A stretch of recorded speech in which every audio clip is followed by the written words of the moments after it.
Olá pessoal, estamos aqui mais uma vez para mais uma aula, nossa aula de número 10, onde vamos tratar sobre a queda de Adão e Eva. Antes disso, só pedindo para aquele sempre mesmo pedido, se inscrevam, compartilhem, divulguem a Central das Escrituras, para que mais pessoas possam ter acesso a esse conteúdo fantástico da Central das Escrituras. Então vamos lá, né? Nossa aula hoje é número 10. Nós vamos então falar sobre a queda de Adão e Eva. Tá? Às vezes falam só queda de Adão, mas é queda de Adão e Eva, né? Para ficar completo. Então, queda versus expiação. Lembra que a gente comentou, deixa eu só voltar um pouquinho aqui. Lembra que a gente comentou na aula passada que existem 3 pilares, né, do Evangelho. O primeiro pilar é a criação, um outro pilar é a queda e o outro pilar é a expiação, né? E aqui como se fosse uma ponte. Então, esses são os 3 pilares. A gente já falou sobre a criação da Terra, então hoje vamos falar sobre a queda de Adão e Eva. Então, sem entender a queda de Adão, não podemos entender a expiação de Jesus Cristo, nem o plano eterno de Deus para os homens. A queda faz parte do plano e não foi um acidente de percurso. Foi uma parte importante do plano de salvação. Então, qual era a condição de Adão e Eva no jardim? Primeiro, eles eram seres imortais quando colocados no jardim. Eles não morriam. Eles estavam nessas condições de imortais. Possuíam um corpo de carne e ossos. Sangue não corria em suas veias, pois o sangue é um símbolo da mortalidade. E por não terem o sangue em suas veias, não poderiam gerar descendência. Outra situação, não podiam pecar pois eram inocentes, como crianças, mas possuíam um arbítrio. A única oposição que eles tinham eram as 2 árvores, a do bem e do mal e a árvore da vida. E por serem inocentes, eles não conheciam nem bem nem o mal, nem o bem nem o mal. Nessa situação, eles poderiam ter ficado lá para sempre. E realmente não sabemos quanto tempo eles ficaram lá. Não temos essa informação. Pode ser que ficaram pouco, pode ser que ficaram muitos anos. No livro de 2 Nef, capítulo 2, a gente encontra, só relembrando, os capítulos 2, 9 de 2 Nef, assim como alguns capítulos de Mosias e também de Alma, nos clareiam sobre a queda, sobre como era no jardim, enfim, amplia a nossa visão a respeito da queda de Adão, que não temos lá na Bíblia. Então diz assim, se Adão não houvesse transgredido, não teria caído. Lembra, não fala em pecado, ele fala aqui em transgressão, que é diferente de pecado, a gente já explicou isso em outra aula. Tá? Não teria, acho que talvez até vou explicar de novo aqui. Não teria caído, mas permanecido no jardim do Éden. E todas as coisas que foram criadas deveriam ter permanecido no mesmo estado em que estavam depois de haverem sido criadas. E deveriam permanecer para sempre e não ter fim. Né? Não haveria morte, ia continuar para sempre daquela maneira. E deveriam permanecer para sempre e não ter fim. E não teriam tido filhos. Portanto, teriam permanecido num estado de inocência, não sentindo alegria por não conhecerem a miséria, não fazendo o bem por não conhecerem o pecado. Aparentemente parece uma vida meio insossa, né? Uma vida assim sem muita assim, emoção, né? Era só a mesmice todos os dias.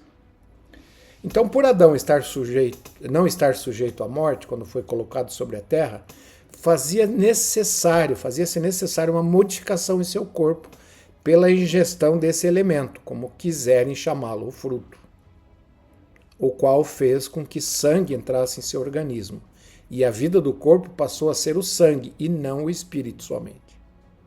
O sangue traz em si as sementes da morte, um elemento mortal. A mortalidade foi criada através da ingestão do fruto proibido. Quem ensina isso? O profeta Joseph Fielding Smith, né? Num livro chamado Queda, Expiação, Ressurreição e Sacramento. Tá? Na verdade, foi um discurso dado para os educadores educacionais. Então vamos só relembrar aqui.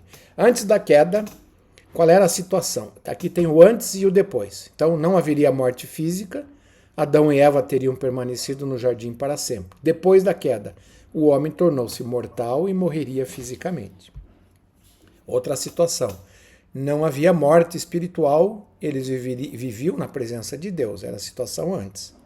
Depois da queda, Adão e Eva foram expulsos da presença de Deus e tornaram espiritualmente mortos. Isto é, foram afastados da presença de Deus. Isso que significa morte espiritual, ser afastado da presença de Deus. Adão e Eva teriam permanecido no jardim incapazes de progredir-se antes da queda. A vida eterna tornou-se possível para os que forem obedientes. Então, após a queda, houve um progresso, porque aí agora eles poderiam progredir para obter a vida eterna. E aí, continuando aqui. Adão e Eva não poderiam ter filhos. Depois da queda, Adão e Eva poderiam ter filhos. Adão e Eva eram inocentes, não conheciam nem o bem ou o mal, e nem alegria e nem tristeza. Depois da queda, Adão e Eva conheciam o bem e o mal e podiam sentir alegria e tristeza. Não podiam pecar antes da queda, por serem inocentes.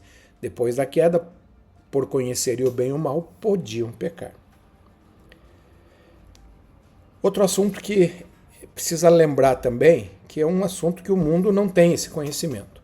A queda de Adão era necessária e parte do plano eterno de Deus. Onde que a gente encontra isso? Em Moisés, lá na Pérola de Grande Valor. Eu sonhei, eu, Senhor, tomei o homem e coloquei-o no jardim do Éden para lavrá-lo e guardá-lo. E eu, Senhor Deus, ordenei ao homem, dizendo, de toda a árvore do jardim podes comer livremente, mas da árvore do conhecimento do bem e do mal não comerás. E aí tem uma observação. Não obstante, podes escolher segundo tua vontade. Lembra, eles tinham arbítrio. E podiam escolher, porque te é dado, né? O Senhor deu o arbítrio, mesmo lá no jardim. Mas lembra-te que eu o proíbo, porque no dia em que dela comeres, certamente morrerás. Então era a consequência. Eles eram livres, mas não eram livres para escolher a consequência. Continuando, o profeta Brigham Young ele diz assim, será que Adão e Eva opuseram-se diretamente a Deus e seu governo? Não, ele diz, mas violaram uma ordem do Senhor. E por causa dessa transgressão, o pecado veio ao mundo. O Senhor sabia que eles assim agiriam e havia planejado que assim o fizesse. Então lembra, quando eles transgrediram, isso não foi pecado. Mas a partir do momento em que eles conheciam o bem do mal, ao partilhar da fruta, quando eles cometessem, aí eles poderiam cometer um pecado. E aí, provavelmente cometeram um pecado. E aí foram afastados literalmente da presença de Deus. Eu não sei quanto tempo demorou para eles cometerem o pecado, mas eles então estavam numa condição que poderiam pecar após comerem do fruto. Outro assunto importante, uma coisa importante aqui, irmãos, a queda era necessária. Deixa eu só voltar aqui. A queda era necessária. O Senhor não poderia, ele, prover a queda. No sentido dele já colocar Adão aqui nesta terra, já um ser decaído. Porque a responsabilidade então cairia sobre Adão, sobre o Senhor, sobre Deus. O que o Senhor fez? Ele colocou uma opção no jardim do Éden para que Adão e Eva, eles mesmos escolhessem se permaneciam no jardim ou se progrediriam e proveriam a queda, proporcionando que a obra continuasse. Ela não poderia continuar a obra do Pai, para nós que estávamos no mundo espiritual, se não houvesse a queda. Enquanto não houvesse a queda, não haveria como nós virmos para essa terra. Não sei se eu estou enganado, mas imagino que quando houve a queda, nós talvez tenhamos festejado lá, sabendo que nós então poderíamos progredir rumo ao nosso segundo estágio. Ok? Continuando. Eram dois mandamentos contraditórios que o Senhor deu a Adão. Vamos ver o seguinte. Então lá, ó, a princípio parece que o Senhor deu dois mandamentos contraditórios, a Adão e Eva. Pois ele disse, frutificai, multiplicai e vos enchei a terra. Esse era o mandamento. O que eles não podiam cumprir no jardim. Pois, como vimos, naquele estado, eles não poderiam ter filhos. E o Senhor também disse que da árvore do conhecimento do bem e do mal não comerás. Então, eram dois mandamentos, de crescer e multiplicar e não comer da árvore. Então, eles estavam em um dilema. Se não comessem da árvore, não poderiam ter filhos e nem conheceriam o bem e o mal necessário para poder fazer escolhas. E provar, né, fazer escolhas e provar que escolheriam o bem. Mas note que o Senhor complementa o mandamento com a seguinte afirmação: não obstante, podes escolher segundo a tua vontade, o arbítrio, porque te é dado. Tá? Então, eram dois mandamentos que, para cumprir um, teriam que, vamos dizer assim, não quebrar, mas teriam que transgredir. Porque eles, como eles eram inocentes, eles não estariam quebrando o mandamento, estariam transgredindo. A gente já vai explicar a diferença de pecado e transgressão. O que produziu a queda não foi um pecado. Algo inerentemente errado, mas uma transgressão. Algo errado porque havia sido formalmente proibido. Como Adão e Eva eram inocentes e não podiam pecar, o ato de comer do fruto não foi um pecado, mas uma transgressão. Então o pecado, ele é uma desobediência intencional aos mandamentos de Deus. Já a transgressão, em termos técnicos, é por desconhecimento ou acidentalmente quebrar uma lei de Deus. Eu sempre gosto de dar esse exemplo. Pense num ônibus. Esse aqui é um ônibus aqui de Curitiba, né? O ligeirão que eles chamam aqui, são 3 biarticulados. Pense na seguinte situação. Você, hoje todo mundo usa o celular, distraído, o ônibus vai passando, é um ônibus grande, se você se distrai e entra na frente do ônibus, muito provavelmente você vai sofrer sérias consequências, talvez até a morte. Você cometeu uma transgressão, transgrediu uma lei física, que 2 corpos não podem estar no mesmo lugar ao mesmo tempo. E isso gera uma consequência. Então, você transgrediu uma lei da física. Por outro lado, se você fica lá esperando o ônibus, na hora que o ônibus vem, você propositalmente se atira na frente do ônibus, você está cometendo um pecado, está se suicidando. Esse é um exemplo assim corriqueiro, só para a gente entender a diferença de transgressão e pecado. Ok? Espero que esse exemplo possa ser útil.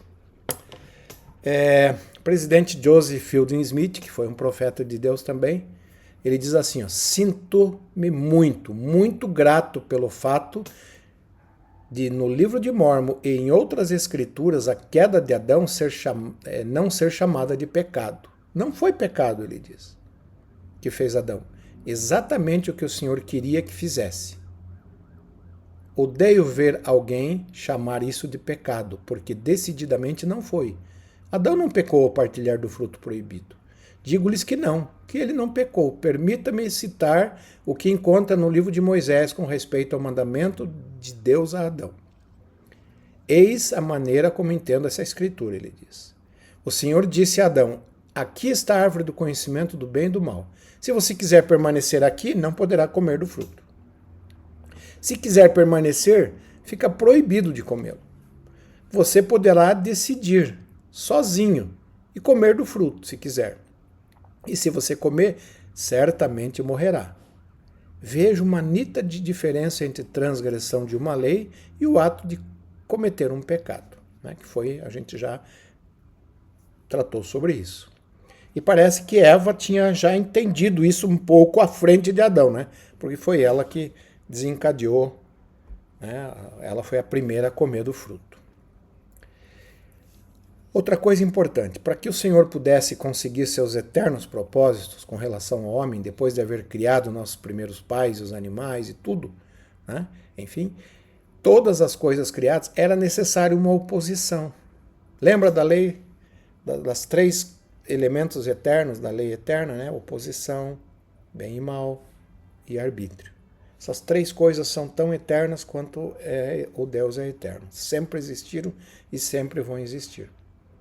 Então o Senhor está dizendo, era necessário uma oposição. Até mesmo o fruto proibido em oposição à árvore da vida, sendo um doce e o outro amargo. O Senhor Deus concedeu, portanto, que o homem agisse por si mesmo. E o homem não poderia agir por si mesmo, a menos que fosse atraído por um ou por outro. Se não houver oposição, como é que vai se fazer as escolhas? Então a única oposição que tinha no jardim era as 2 árvores, do bem e do mal, e a árvore da vida. O profeta Leí no livro de Mormon dizia, eu Leí devo supor, pelo que tenho lido, né? Eles tinham as escrituras, eles tinham as placas de latão, que eram as escrituras até, se eu não me engano, o profeta Isaías, até o profeta Isaías, provavelmente. Os outros, a outra parte, eles não tinham, né? Porque quando eles vieram para cá, né, Jeremias ainda era um profeta lá. Então não tinha os escritos de Jeremias. E eu Leí, devo supor, pelo que tenho lido, que um anjo de Deus, de acordo com o que está escrito, caiu do céu. Tornou-se, portanto, um diabo, tendo procurado o que era mal perante Deus. E por haver caído do céu, tendo se tornado miserável para sempre, procurou também a miséria de toda a humanidade. Essa é a obra dele, tornar toda a humanidade miserável como ele. Portanto, aquela velha serpente, que é o diabo, pai de todas as mentiras, disse a Eva, come do fruto proibido e não morrerás, mas será como Deus, conhecendo o bem do mal. Então ele usou uma verdade e uma mentira, dizendo, pode comer, não vai morrer. Né? E vocês vão, então, quer dizer, ele mentiu que a pessoa não morreria, mas falou a verdade, que eles passariam a conhecer o bem e o mal. Satanás enganou Eva com uma verdade e uma mentira, como a gente já falou. Lá em Moisés a gente diz assim, ele disse, né, o diálogo, e disse a mulher, sim, disse Deus, não comereis de todas as árvores do jardim. E ele falou pela boca da serpente. Parece que os animais naquela época podiam se comunicar. E a mulher disse à serpente, podemos comer do fruto das árvores do jardim, mas sobre o fruto da árvore que vês no meio do jardim, disse Deus, não comereis dele, nem o tocareis, para que não morrais. E a serpente disse à mulher, certamente não morrereis, pois Deus sabe que no dia em que dele comerdes, vossos olhos serão abertos, e sereis como deuses, conhecendo o bem e o mal. E quando a mulher viu que a árvore servia para alimento, e quis se tornar agradável aos olhos, e uma árvore desejável para torná-la sábia, parece que Eva já estava talvez cansada daquela mesmice do jardim, e Satanás não mentiu totalmente, né? Porque ela se tornaria mais sábia, porque ela passaria a conhecer o bem e o mal. Tomou do seu fruto e comeu, e deu ao seu marido, e ele comeu. Uma coisa importante aqui, né, que às vezes até eu tinha essa visão, né? Parece que Adão culpou Eva e Eva culpou a serpente. Mas se a gente analisar exatamente o que falou, Adão fala o seguinte, a mulher que tu me deste, me deu do fruto, mas aí ele disse, e eu comi. Aí ele disse, eu usei o arbítrio e eu comi. E Eva a mesma coisa, diz, a serpente me enganou, mas eu comi. Ela não estava pondo a culpa na serpente, ela estava assumindo a responsabilidade, né? E Satanás também tinha uma desculpa, mas nós não podemos usar ela aqui nessa... Né? Aprendemos isso lá no templo. A queda, então, qual foram os efeitos da queda sobre toda a criação? A queda trouxe mudanças significativas em toda a vida na Terra. Após Adão e Eva serem expulsos do jardim, todas as outras coisas viventes na Terra se tornaram sujeitas à morte, e foi requerido que Adão e Eva sustentassem a si próprios com o seu trabalho. No jardim eles tinham tudo à sua disposição. Eles também foram banidos da presença de Deus, sofrendo assim a morte espiritual. Né? O que é a morte espiritual? Afastamento da presença de Deus. Por que eles foram afastados espiritualmente porque eles cometeram um pecado, não o de comer do fruto, mas após cometer algum pecado, então foram afastados da presença de Deus. Começaram a ter filhos e a dor e a aflição foram introduzidos como parte da mortalidade, assim como a morte do corpo. O homem tornou-se então decaído, carnal, sensual e diabólico, pois estava exposto ao mal continuamente. E como resultado, o homem possui natureza dual, né? A carne sujeita a satisfazer os apetites físicos e, ao atender às influências do espírito, se tornou capaz de vencer as tendências da morte.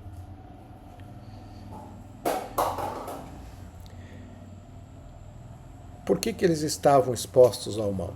Por dois motivos. Um, pela própria natureza carnal, e outro, pelas tentações e astúcias do inimigo de Deus, que é o diabo.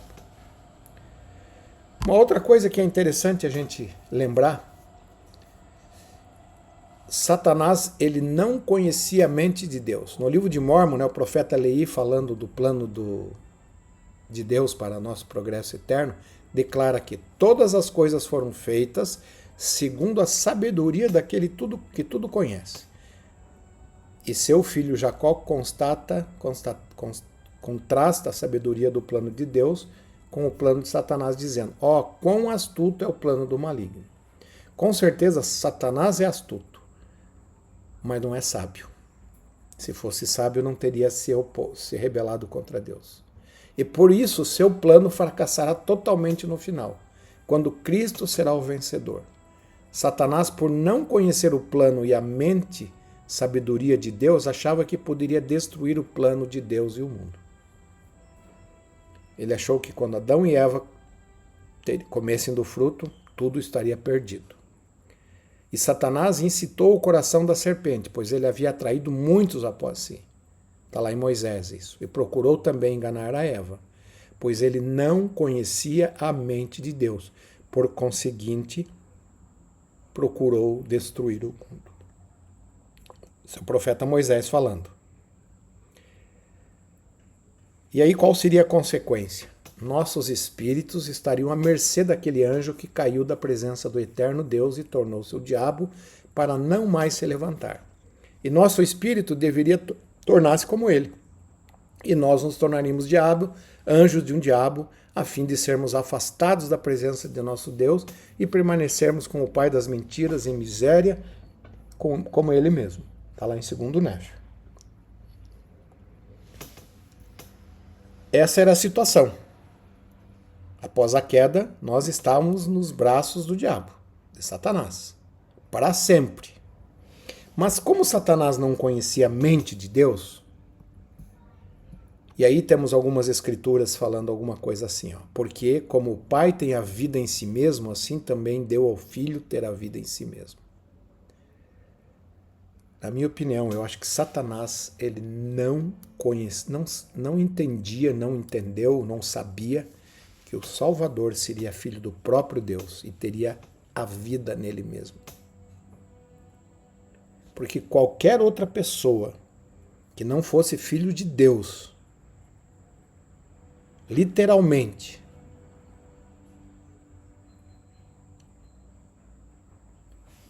vindo para essa terra e cometesse o primeiro pecado, já estaria nas garras da justiça. Como a gente já estudou lá no comecinho do curso. E por dever para a justiça, não poderia pagar o preço que a justiça exigia. Então esse é o primeiro aspecto. Provavelmente Satanás não sabia que ele seria filho do próprio Deus. E aí depois a escritura lá em João diz assim: por isso o Pai me ama, porque dou a minha vida para tornar a tomá-la. Ele tinha esse poder nele, por ser filho do próprio Deus. Ele podia dar a vida e tornar. Ninguém tirou a vida dele. Ele mesmo deu. Claro que eles tentaram, crucificaram, mas ele só morreu quando ele quis. Ninguém me tira de mim, olha o que ele diz, mas eu de mim mesmo a dou. Tenho poder para dar e poder para tornar a tomá-la. Esse mandamento eu recebi do meu Pai. E aí ele diz, ninguém tem maior amor do que esse, de dar alguém a sua vida pelos seus amigos. E em 2 Nef 2:8 nós encontramos Santo Messias, que dá a sua vida segundo a carne e toma-a novamente pelo poder do Espírito para poder efetuar a ressurreição dos mortos, sendo ele o primeiro a ressuscitar. Então Satanás, provavelmente, como a Escritura diz que ele não conhecia a mente de Deus, ele achava que tinha destruído o plano. Mas ele simplesmente foi mais um ator para que o plano seguisse em frente. Porque se Adão e Eva não tivessem caído, não haveria continuação do plano. Não poderia haver continuação. Eles não poderiam trazer-nos os espíritos que os filhos do nosso Pai Celestial que estavam no mundo espiritual aguardando a sua oportunidade para progredir, passar para o segundo estado, não aconteceria.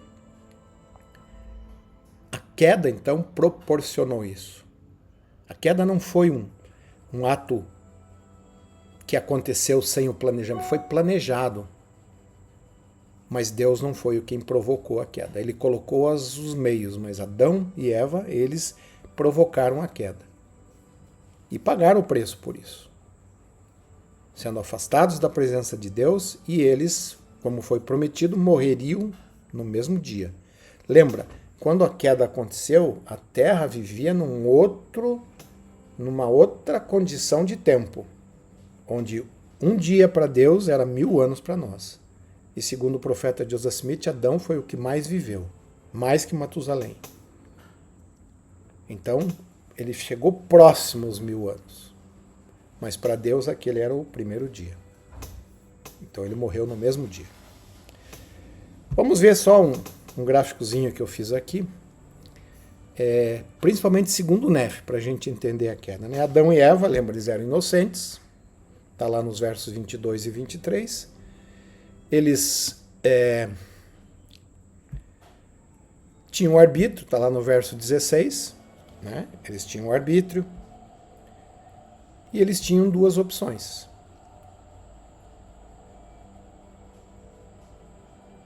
O bem ou o mal. A árvore do conhecimento do bem e do mal e a árvore da vida. Essa era a única oposição que existia no jardim. Tá? Então era a oposição, está lá no verso 11. No verso 15, então, fala, na verdade... aqui eles não conheciam, né? Eles tinham arbítrio, mas não conheciam o bem e o mal, não poderiam escolher. Aí tinha uma oposição, a árvore da vida e o fruto proibido. E aí eles cometeram uma transgressão e transgrediram uma lei. Qual que era a lei? Que Deus disse que eles não deveriam comer, porque se eles comessem, iriam ter consequências. Lembra, não foi pecado, foi uma transgressão.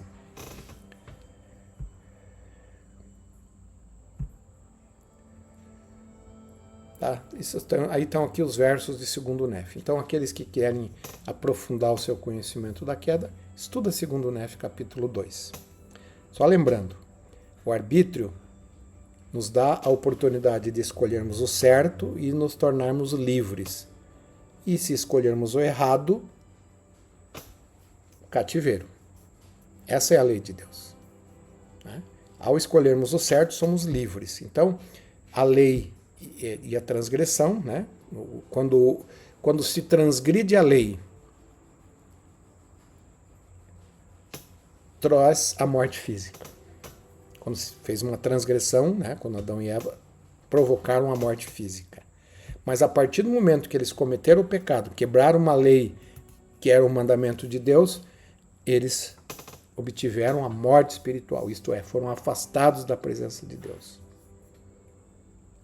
E aí, por isso é chamado a queda da presença de Deus. Então, o Pai Celestial se afasta e o Salvador Jesus Cristo passa a ser o Deus dessa terra. Então, aqui, nosso gráfico agora aumentou mais um pouquinho, né? Entrou ali a queda de Adão lá no finalzinho, né? Para aqueles que estão acompanhando essa aula, né? Todas no final de aula a gente normalmente faz esse gráfico, né? Acrescentando todos os elementos do plano do Pai Celestial para o plano perfeito, que eu chamo, né? Para que nós possamos voltar à presença do Pai Celestial. Então a queda não foi algo que não foi vamos dizer assim, a expiação e o plano, não foi uma emenda no plano. Estava tudo planejado. O Pai Celestial já tinha planejado que o Salvador Jesus Cristo viria, nós vamos falar isso sobre, na aula que vem sobre a expiação, já estava planejado, né? O Senhor sabia e precisava que Adão comesse do fruto para proporcionar a queda, né? E não devemos nunca nem culpar Adão nem Eva, porque eles fizeram o que tinha que ser feito. Às vezes as pessoas e o mundo dizem, nós estamos aqui sofrendo por causa de Adão e Eva. Não. Se Adão e Eva não tivessem comido do fruto, nós não estaríamos aqui. Estaríamos lá ainda aguardando para poder avançar no progresso eterno. Provavelmente a gente se rejubilou quando Adão e Eva escolheram partilhar do fruto.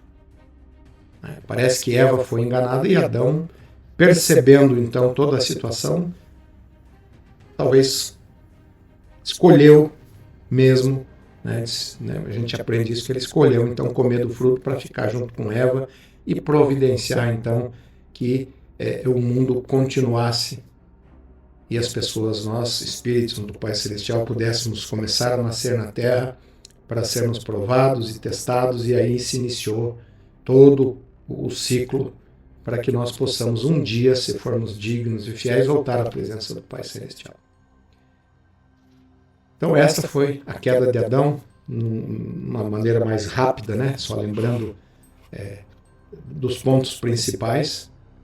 E, como falou o presidente Joseph Smith, sermos gratos a isso. Porque sem a queda não poderíamos estar aqui. Ok? Então, ficamos por aqui. Na semana que vem vamos entrar na expiação, depois vamos falar também do doutrina da graça, e vamos seguindo no plano, né, do Pai Celestial, que providencia para que nós possamos um dia voltar à presença do nosso Pai Celestial. Só lembrando, aqueles que não são inscritos, se inscrevam no canal, divulguem, e então deixamos a nossa aula de hoje em nome do Salvador Jesus Cristo. Amém.